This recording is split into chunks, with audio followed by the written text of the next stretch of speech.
Hello and welcome to Screams from the Center, where I hope to provide you on information on topics that I find interesting and my take on them. In this episode, I look for candidates running for president currently as of the time of this recording, and today is former Secretary of State Hilary Clinton, a character not far from controversy. The idea behind this is to give you a feel for each candidate, so I'll present 5 positive aspects and 5 negative aspects. Now that we've got that out of the way, on with 5 by 5. You take the good. She was the first lady to have a policy role in a presidential administration. Often largely denied currently by Bill Clinton and at the time, she did advise policies, and among those policies was healthcare, education reform. She was an instrumental inspiration in the state children's health insurance program known as SCHIP, the validation of Gulf War syndrome, and was the de facto dignitary to other nations, more than any other First Lady. She was a champion of the 9/11 First Responders Bill in the Senate. During her time in the Senate, she fought for the First Responders Bill that was helping men and women in the wake of 9/11. It was a situation that caused a lot of health problems for first responders, and Senator Clinton defended her state very well and helped champion the First Responders Bill. She's a strong advocate for making it a permanent bill and has made mention of that numerous times in her campaign. She is skillful in debates and with the media. She's handled herself well in every debate, and she has been doing the same in the Benghazi hearings, making fools out of Trey Gowdy and crew. She's performed well in the debates. She's also performed well dealing with the myriad of scandals that have plagued her and her husband since the late 80s. She has remained fairly popular despite over 20 years of scandals thrown at her. No one in political history that I've ever heard of has had so much thrown at her. The political attacks, except for maybe Barack Obama.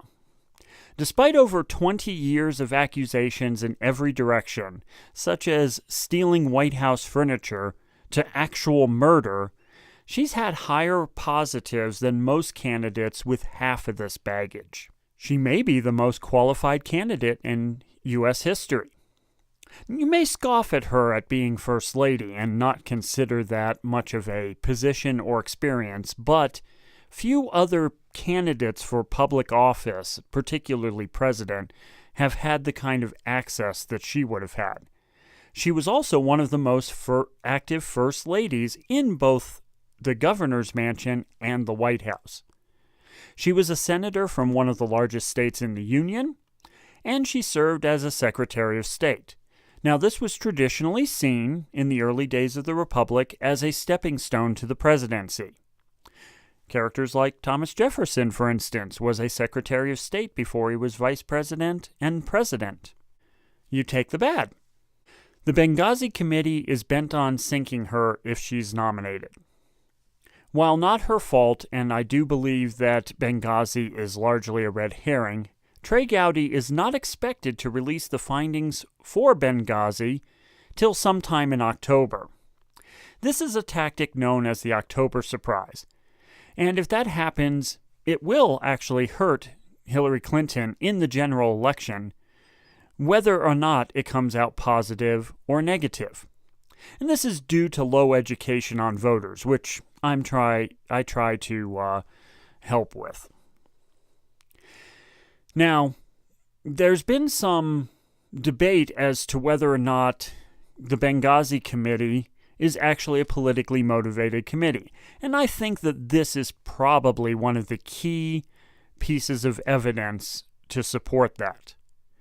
Because rather than finding out what the committee's findings are now and potentially knocking her out of the primary, Trey Gowdy seems to purposely be waiting until it is too late to get a new candidate.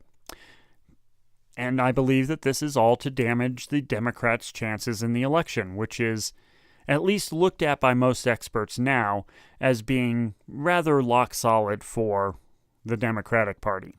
The Clinton Foundation may be her one true scandal. Was there a quid pro quo buying access through the Clinton Foundation by foreign governments?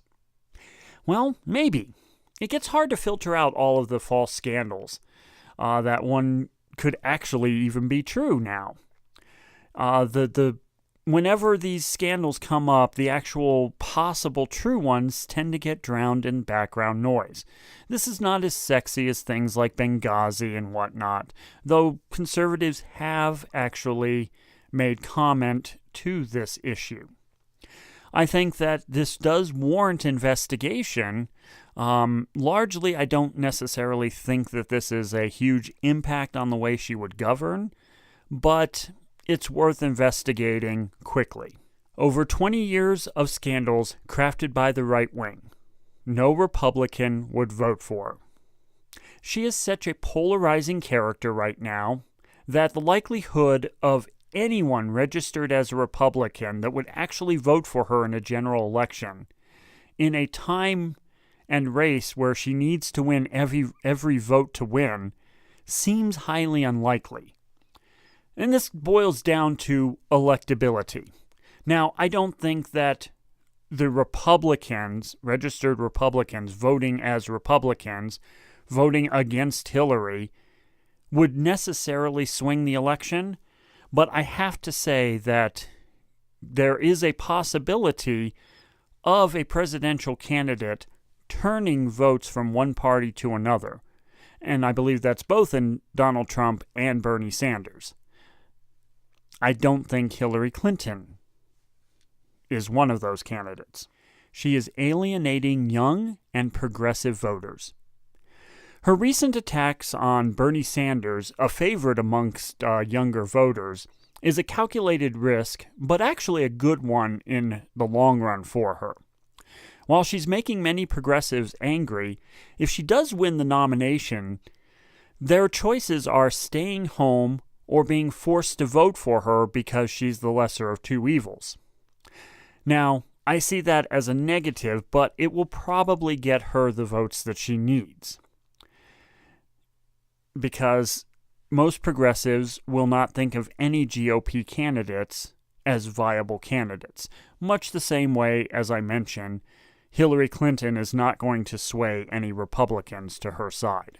She doesn't excite the base or the youth vote. She is one of those third-wave Democrats. She's an establishment Democrat. She gives to progressives what most see as empty promises.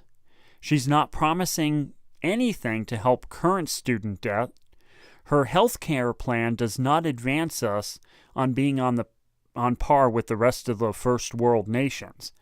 She's also a committed war hawk and has said that she would take more aggressive action against Iran and South Korea and Russia. She's never done anything to curb the out-of-the-control problems on Wall Street.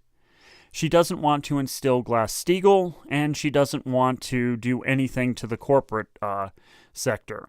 I mean, she's made promises that she's going to crack down on them, but I think the first time she was asked that question in a debate was the most honest answer.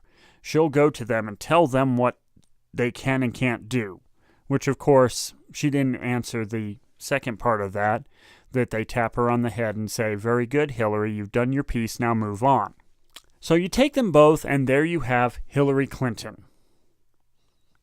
Thank you for joining me on this episode of Screams from the Center. Please leave comments below on how I can improve.